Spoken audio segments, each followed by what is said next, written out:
Procesā sadaļa ir paredzēta izdevumiem, kas nav vēl uz nevienu projektu uzlikti. Tos ievieto šeit, ievelkot failu vai uzspiežot. Attiecīgi izvēlies kādu no failiem, viņš ir ielādējies, var nospiest pogu AI+, un attiecīgais rēķins saglabāsies procesā sadaļā. Šeit viņš ir saglabāts pagaidām bez vērtības, tūlīt mākslīgais intelekts viņu apstrādās un atgriezīs visu informāciju, kas būtu nepieciešama.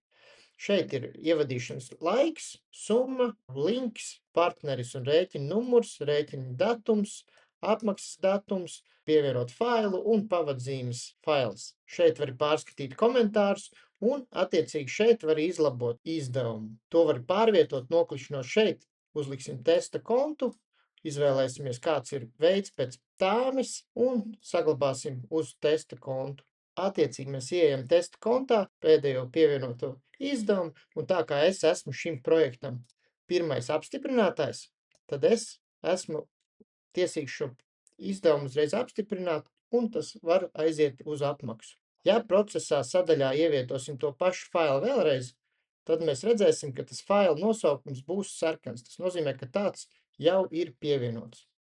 Pieņemot, ka faila nosaukums ir mainījies vai arī nav pamanīts, ka viņš ir izcelts, viņš tiek saglabāts vēlreiz pie procesā sadaļas, tad viņš izcelsies ar sarkanu rāmi, tiklīdz ielasīs visu informāciju. Ja partneris un rēķina numurs sakrīt, tad viņš būs šādi sarkani izcelts. Šī ir viss tā kopējā pastkastīte, kur mums ienāk visi izdevumi, visi rēķini. Mēs redzam, ir mans rēķins ievietots vēlreiz, es to droši paņemu no procesa uz savu projektu, saglabāju to tur, un pēc tam jau varu arī viņu izdzēst ārā.